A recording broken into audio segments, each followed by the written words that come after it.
Há cerca de 30 anos, ser diagnosticado com hemofilia significava entrar para um grupo de risco. O país não adotava procedimentos de controle para evitar a contaminação de pacientes submetidos à transfusão de sangue. Como não havia um protocolo de segurança, milhares de hemofílicos contraíram doenças virais como HIV e hepatite C. Uma realidade bem diferente do que vivemos hoje, mas que ainda motiva a abertura de processos nos tribunais. Dona Rosa faz parte de uma família italiana de 8 irmãos. Teve 3 filhos, uma menina e 2 meninos, sendo um deles hemofílico. Ela conta que não sabia que era portadora da hemofilia quando Marcos nasceu, mas suspeitava por ser uma doença hereditária. Eu descobri pela manchinha no braço dele, que apareceu quando ele tinha 3 meses. E como eu já tinha 2 sobrinhos, então eu liguei para minha irmã e trouxe ele no médico que a minha irmã levava o dela.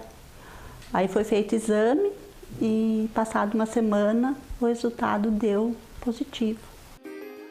A hemofilia afeta principalmente os homens. Quando a mãe é portadora, no caso da Dona Rosa, cada filho tem 50% de chances de herdar a doença. Quem tem, sofre com sangramentos internos espontâneos. Eles acontecem principalmente nas articulações e nos músculos. E como o sangue não tem a capacidade de coagular, os machucados externos também não cicatrizam. Quando o paciente nasce com hemofilia A, por exemplo, é porque ele não produz o fator 8, que é um dos fatores da coagulação. Se ele não produz, a gente vai inserir na veia dele, vai injetar, através de uma infusão endovenosa, aquela proteína, aquele fator de coagulação, e aí ele vai fazer o processo de coagulação como qualquer pessoa. O Brasil já usa para hemofilia A o fator 8 recombinante, que é totalmente produzido em laboratório e que não tem nenhum percentual de plasma humano nessa medicação. Mas na década de 80, quando Marcos era criança, o principal recurso para receber o fator coagulante era por meio das transfusões de sangue. E o que deveria ser um tratamento se tornou um problema muito mais grave. Ele foi contaminado pelo vírus HIV e da hepatite C em hospitais públicos do interior de São Paulo. Ele com 10 anos, e como que a gente ia contar para ele?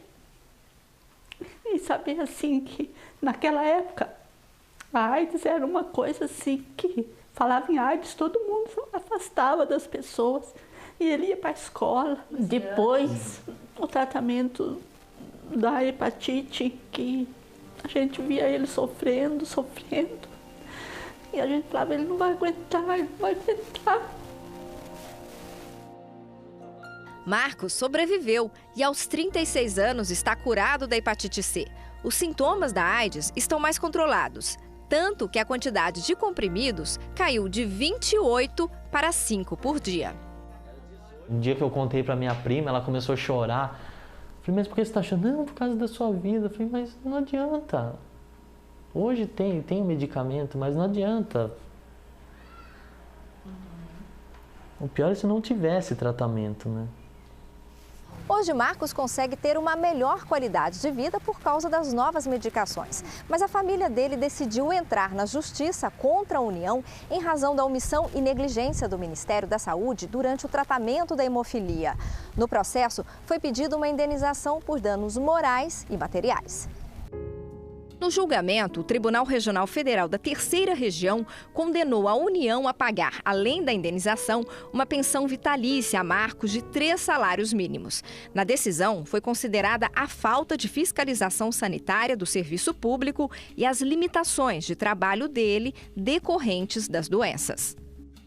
Em função dessa má qualidade do serviço ou o não funcionamento do serviço público por parte do governo e que causou esse problema de contaminação, é que os tribunais, os juízes, né, de uma maneira geral, têm condenado o Estado a indenizar aqueles que foram contaminados. Segundo a presidente da Federação Brasileira de Hemofilia, desde 1990 não são registrados casos de contaminação durante o tratamento da doença. Mas não há como saber quantas pessoas foram infectadas com AIDS e hepatite C há cerca de 30 anos. O Brasil hoje tem uma população de 12 mil, pouquinho mais de 12 mil pessoas com hemofilia. É uma população considerada muito grande, é a terceira maior registrada no mundo. Mas nós não temos, infelizmente, um registro de qual é o percentual dessa nossa população que está contaminada, né, por HIV ou HCV ou ambos. Infelizmente, as pessoas assim que tinham mais acesso à medicação naquela época, elas tiveram mais chance de ser contaminadas. Por causa das hemorragias que sofreu ao longo dos anos, Marcos tem dificuldades para movimentar as pernas e os braços. Mas não perdeu a esperança de um dia voltar a tocar bateria e, assim, aproveitar os bons momentos que a vida ainda pode oferecer. O que vai melhorar é a qualidade de vida, mas a minha saúde não vai voltar, né? Mas, enfim...